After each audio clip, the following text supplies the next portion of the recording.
The State Department of Water Resources recently released a supply and demand assessment of Arizona's groundwater supply, which shows water levels in significant decline around the state, including an area of interest near Gila Bend. To learn more, we welcome Tom Bushatsky. He's director of the Arizona Department of Water Resources.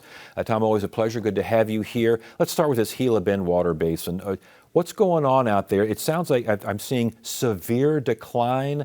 What's happening out there? So we're seeing declines over the last couple of decades of tens of feet of decline.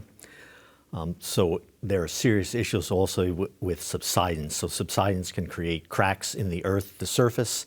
It also reduces the ability of the underground aquifer to pick up water from rains and infiltration because it compacts so that the amount of soil that is there to capture that rainfall becomes less over time.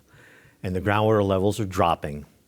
And so we, last week, had an informal public meeting to discuss with the residents and any person that wanted to attend what the situation is out there and whether or not we need some existing regulation that exists under state law called an active management area. I was going to say, this is not an active management area. Should it be so regulated?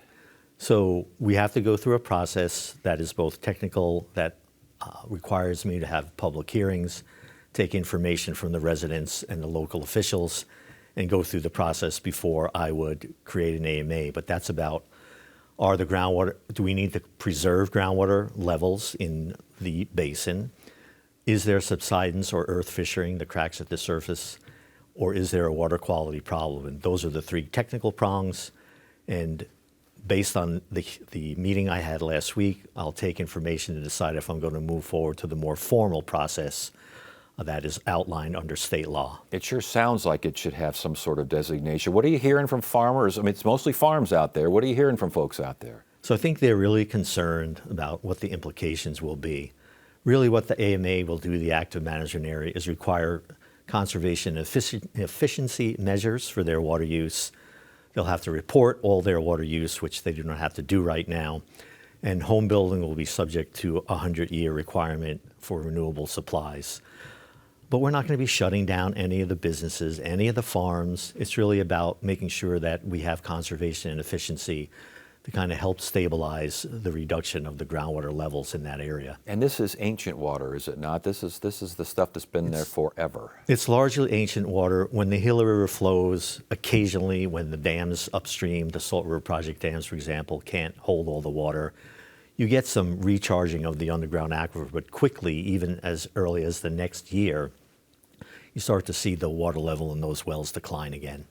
The governor has made statements to the effect that if something doesn't get done in a variety of ways, she is going to act unilaterally. Is this the kind of thing that she could do and just say, we've got to manage that stuff better, everybody else get out of the way?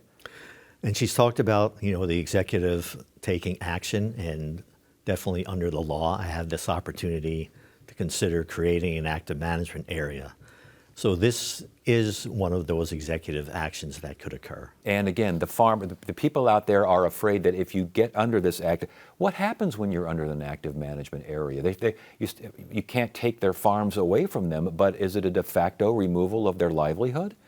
No, it's really making sure they become more efficient and are using every drop wisely, as sometimes we hear. We've had active management areas within the Phoenix area, for example, since 1980, and it hasn't put anybody out of business.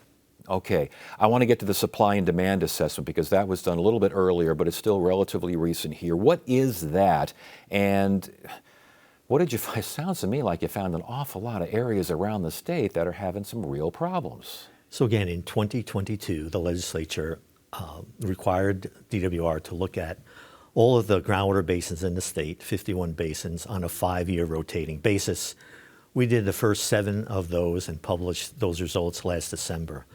6 of those 7 basins show that over the 50-year period of projection, at some point in that time frame, the demand in those basins will start to outstrip the supply. So that's a sobering thought. Yes. But this legislation was tied to the expansion of the Water Infrastructure Finance Authority in 2022.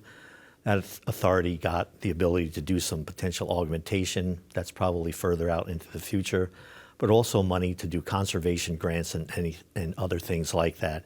So it all kind of ties together to make sure we're doing the right thing in these areas. But it sounds to me, that looking over the assessment, that some of the levels are now below the depth of the average well. So the folks that have domestic wells, their wells are often tens of feet below the ground surface. And of course, they're the first that are going to have problems pumping water or drying up. And we've seen that in various areas. And that is a problem because it's the sole source of water for a lot of those homeowners. Speaking of who's using the water, agriculture obviously is the biggest use of water, I would imagine, in most of these basins, correct? Yes, and we're still well over 70% agriculture in our state. And it's also, in many of these basins, groundwater, finite fossil groundwater, Yes. is the only water supply. They don't have a Salt River Project or a Central Arizona Project to provide that renewable water supply to them. So it becomes even a tougher challenge to deal with those areas. Replenishing faster than withdrawals. I mean, obviously that is not viable. What can be done here? What do we do? It's a lot of talk. We see a lot of assessment now. We know what's going on with groundwater. What can be done? So the supply and demand assessments were not intended to be a regulatory tool. Again, they played into additional conservation through grant money and things, and also the augmentation that might come in the future. But this information will help us if we look at other areas like the Gila Bend area to help look at what we might want to do moving forward. An active management area or another tool called an irrigation non-expansion area, which caps agriculture at today's rates. So we have existing tools, but what came out of the Governor's Water Policy Council was a recommendation for a new, more flexible groundwater tool called a regional groundwater management area. A legislation, I think, should have been dropped today.